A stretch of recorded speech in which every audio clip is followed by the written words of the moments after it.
पुराने जमाने का खाना। कितनी बार बोला है घर में ये मोमोज चाउमीन ये सब मत बनाया कर। सिंपल सीधी सी रोटी चावल नहीं बनता तुझसे? घर को घर रहने देना बहू, होटल क्यों बना रही है? माँ जी ये बच्चों के लिए बनाया था, आप लोगों के लिए सब्जी रोटी बनी है। ससुर जो कि एक नंबर के चटोरे थे। तो जरा टेबल पर कपड़ा मार कर लगाना 2 प्लेट चाउमीन के। क्या बके जा रहे हैं? बहू खड़ी है सामने, कोई बेटा नहीं है। ससुर को अपनी गलती का एहसास तो होता है, लेकिन वो क्या है ना, है तो ससुर। हाँ तो घर पे ऐसा गंदा खाना बनता है तो लगता है जैसे किसी होटल में बैठे हो, तो आवाज भी वैसी ही निकलती है। जा बेटा ले आ चाउमीन, अब बनी है तो खा लेते हैं, और क्या। हाँ और क्या, हम नहीं खाएंगे तो सारा गंदा खाना ये लोग बच्चों को खिला देंगे ना। जा 4-5 मोमोज मेरे लिए भी ले आ। स्वरा के सास ससुर पुराने ख्यालों के थे और वो चाहते थे कि उनका घर भी उसी हिसाब से चलता रहे, जिससे उनकी दोनों बहुएं परेशान रहती हैं। स्वरा दीदी, लगता नहीं है कि मम्मी जी पापा जी जीने देंगे। पता है कल क्या कह रहे थे? क्या कह रहे थे? कि दाल चावल बनाया करो, बस यही ना? तुझे पता है इस महीने हम लोगों के घर पर चावल कितना लगा है? अरे बाप रे, क्या ही बोलो। अरे दीदी ये कोई बड़ी बात नहीं है, दाल चावल बनाने में कौन सा वक्त लगता है। कल सासू माँ कह रही थी ये आंगन में चूल्हा बना ले और अब से रोटी चूल्हे की ही खिलाना। बताओ दीदी, इतनी गर्मी, ऊपर से सास ससुर की चूल्हे की खाने की डिमांड। मुझसे तो चूल्हे पर खाना नहीं बनने वाला, कहीं कोयले से जल के मर जाऊं तो ना बाबा ना। मुझसे कौन सा बनेगा दीदी, मैंने तो कभी गैस में भी खाना नहीं बनाया था शादी से पहले, अब चूल्हे में खाना मेरे बस की बात नहीं है। तभी ससुर के खांसने की आवाज आती है और दोनों बहुएं लग जाती हैं काम पर, सर पर पल्ला और हाथ में बेलन। अरे बहू क्या हो गया, आज खाना नहीं बनेगा क्या? पुराने जमाने में तो 7 बजे खाना लग जाता था, तब तो चूल्हा हुआ करता था, हाथ से गेहूं पीसा जाता था। अब पूरी सुविधा है, उसके बाद भी खाने में इतनी देरी। जब देखो तब हर बात पर पुराना जमाना ले आते हैं दीदी। हाँ, इन्हें भी तो कोई बताया कि पुराने जमाने में सास ससुर कैसे रहा करते थे। ससुर की फिर खांसने की आवाज आती है। लाई पापा जी खाना। तभी वहां स्वरा की बेटी आती है। मम्मी मम्मी चलो ना, स्कूल का होमवर्क करवा दो, बहुत सारा काम बचा है।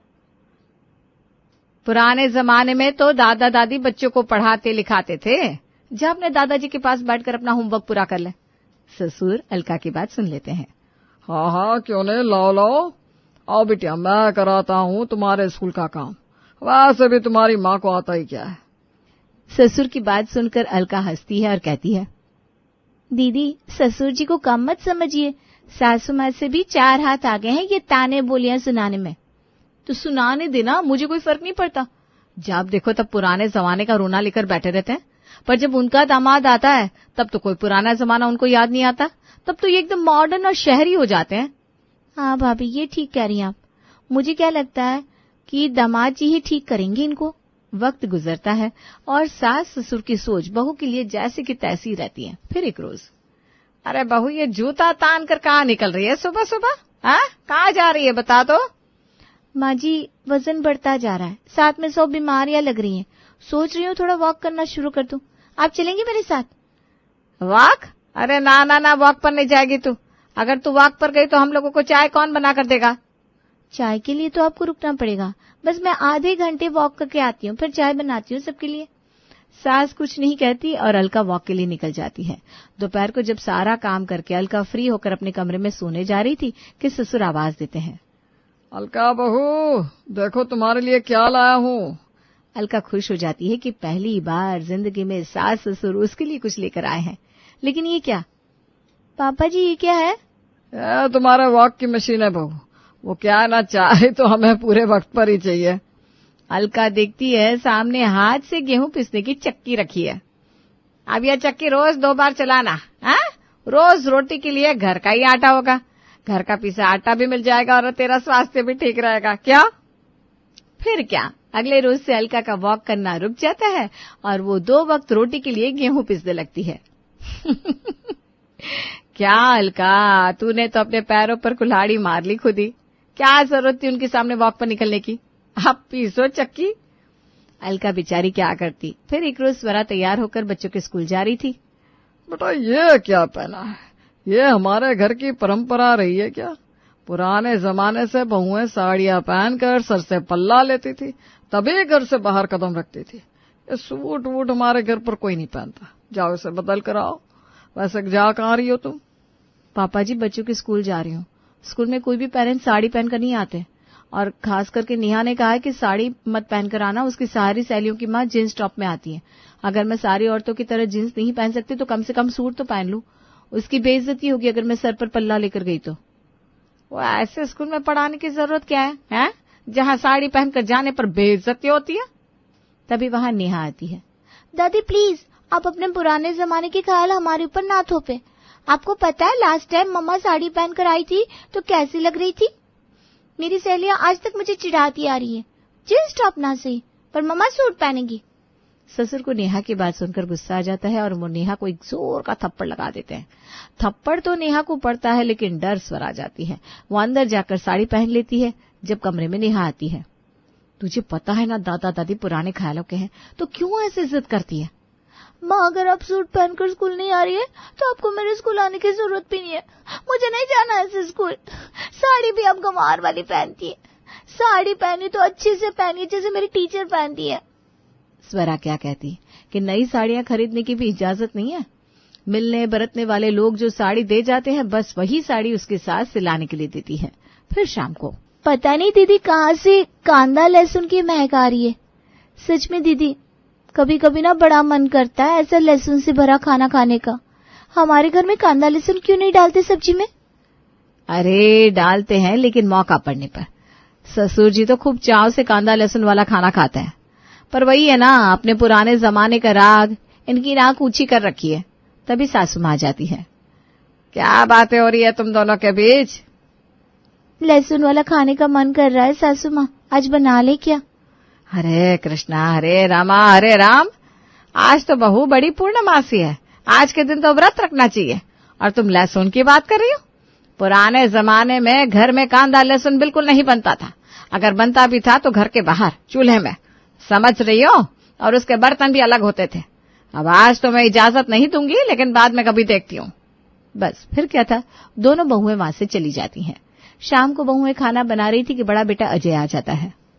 अरे अजय, क्या बात है, आज बड़ा जल्दी आ गया? सब ठीक है? अरे माँ, वो आज गुड़िया का पति विवेक आ रहा है ना, तो सोचा रात को खाने में उसके साथ बैठ जाऊं। नीलेश को तो आने में देर लगेगी। सास ससुर विवेक का नाम सुनते ही उछल पड़ते हैं। विवेक उनका दामाद है, जिसकी 100 गलती भी इन लोगों को दिखाई नहीं देती। शाम को दामाद घर आता है तो घर का माहौल बिल्कुल बदल जाता है। अरे दामाद जी, गुड़िया को नहीं लाए? मैं हर जगह बीवी को ढोकर थोड़ी ना घूमता हूँ। वो तो आज भैया जिद करके बुला रहे थे तो आ गया। कुछ खाने पीने का भी मूड बन गया था। मैंने कहा बाहर बैठ के होटल में खाऊंगा, इससे अच्छा अपना घर है, चलता हूँ। क्यों ससुर जी, ठीक है ना? अरे हाँ हाँ बेटा, क्यों नहीं, बताओ क्या खाने पीने का मन है? जो बोलो वो बनवा दे। 2 बहुएं है। पापा, आपको पता नहीं, ये आपका दामाद एक नंबर का शराबी है, तो क्या पिएगा ये सोचिए। क्या बोला भैया? अरे कुछ नहीं, वो तो बस ऐसे ही मजाक कर रहा था।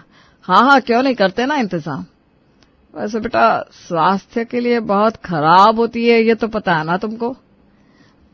वो ऐसा है ना पापा जी, ज्यादा अक्ल मत चलाइए अपनी। बोल रहा हूँ ना, कांदा भजी बना दीजिए, और वो भी छोटी वाली भाभी से कहिएगा। वो क्या है ना, अलका भाभी ने बहुत पहले कांदे के पकौड़े खिलाए थे मुझे।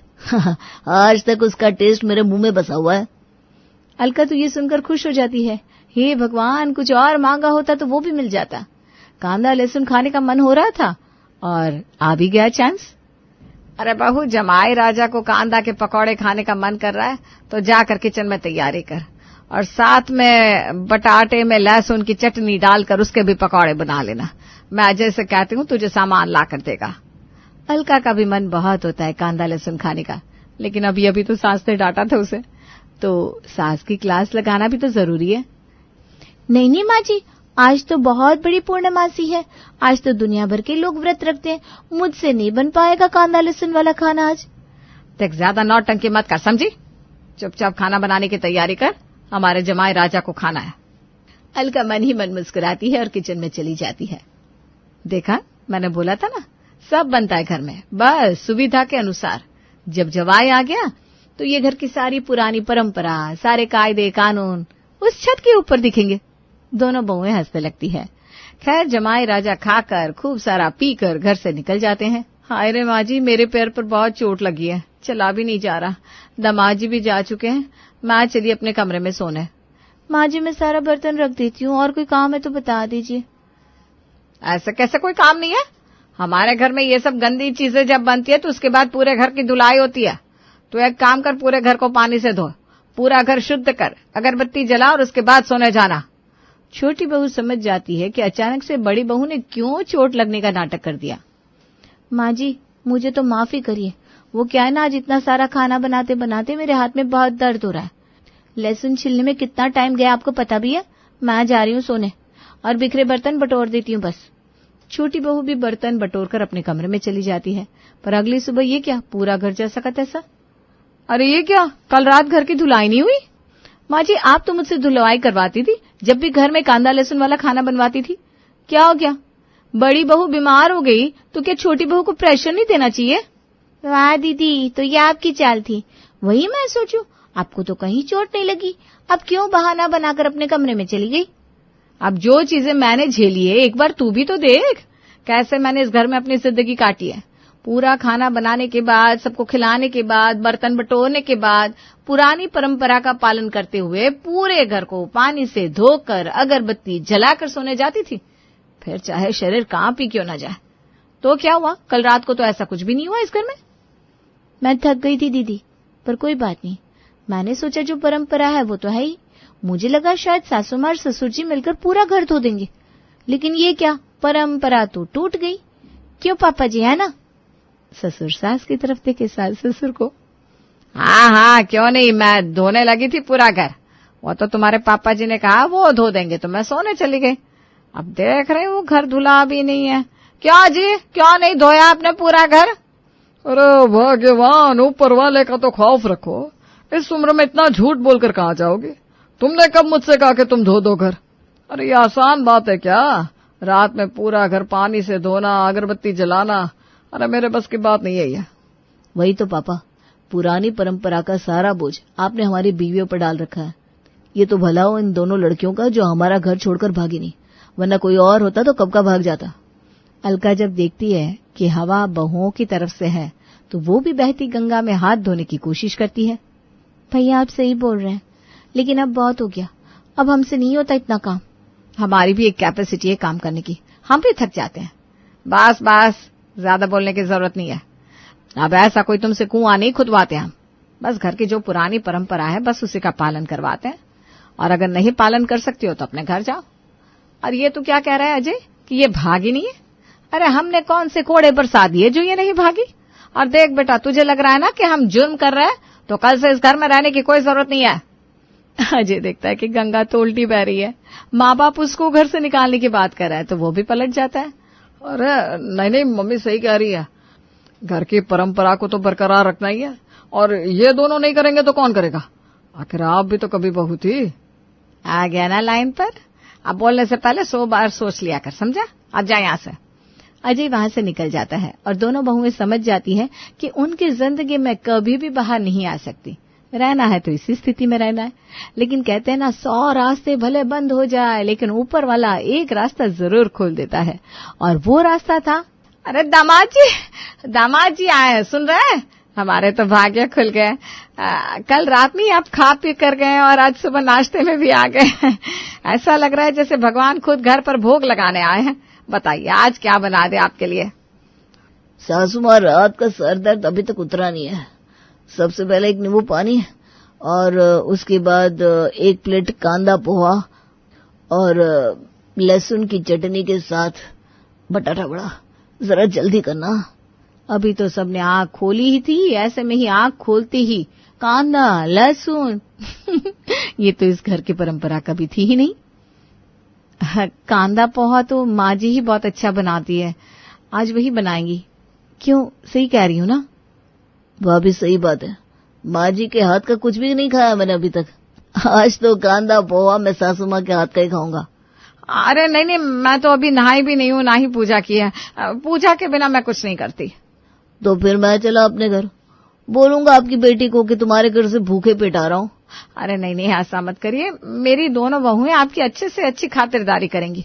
आप जो बोलेंगे वही बनाएंगी। बस मुझे माफ करिए। सही कह रही है आपकी सास दामाद जी। हमारे घर की परंपरा नहीं है सुबह सुबह कांदे की चीज खाने की। अब आपकी खातिर हम वो कर भी देंगे, लेकिन हमें मत कहिए, ये काम दोनों बहुएं कर देंगे। पिताजी, परंपरा तो मेरे घर की भी नहीं है सुबह सुबह कांदा लहसुन ये सब खाने की। मुझे माफ करिए, मैं अभी नहीं कर पाऊंगी। मुझे तो बनाना ही नहीं आता, और वैसे भी सुबह में मेरा इतना काम फैला है कि अगर कांदा काटने में लगी तो बाकी का काम कौन करेगा। वैसे भी इस घर की परंपरा के अनुसार वो सारे काम बहुत जरूरी है, तो मुझे भी माफ करें। दोनों बहुएं वहां से चली जाती है, लेकिन दामाद वहीं खड़ा रहता है। परंपरा? ये क्या शाहरुख खान की कोई फिल्म चल रही है जहां परंपरा, अनुशासन, प्रतिष्ठा ऐसे शब्दों का उपयोग हो रहा है? ससुर जी, आप लोग घर को घर क्यों नहीं रहने दे रहे? सोचिए, अगर आपकी बेटी के साथ मैं ऐसा करूं तो, अगर उसकी भी सारी इच्छाएं मैं दबाकर अपने घर के ढकोसलों को उसके पीठ पर लाद दूं तो चलेगा क्या? अरे नहीं नहीं, मेरी बेटी के साथ ऐसा मत करना, कमर टूट जाती है, मैं जानती हूँ ना। ये दोनों बहुओं को जब हम काम बोलते हैं तो ये कितना थक जाती है। मेरी बेटी के साथ ऐसा कभी मत करना। हमें अपनी गलती का एहसास हो गया है। आप सही कह रहे हैं। पुरानी परंपरा के नाम पर हम अपनी बहुओं के साथ नाइंसाफी कर रहे थे, उन पर झूठा बोझ डाल रहे थे। बेटा, हमें माफ करना, आपने हमारी आंखें खोल दी। जो काम हम खुद नहीं कर सकते वो दूसरों से कैसे उम्मीद करें। आगे से मैं ऐसा कभी नहीं करूंगा। तुम दोनों अपनी जिंदगी खुलकर जियो, और कोई पुरानी परंपरा, कोई पुराने रीति रिवाजों की चिंता करने की जरूरत ना है। जितना जरूरी है हम उतना ही करेंगे। जबरदस्ती के ढकोसलों को अब हम तुम्हारे सर पर नहीं डालेंगे। हमें माफ करना। दामाद ये सुनकर दोनों बहुओं की ओर देखकर मुस्कुराता है, वहां से जाने लगता है कि अरे दामाद जी, कांदे पोहे तो खाते जाइए।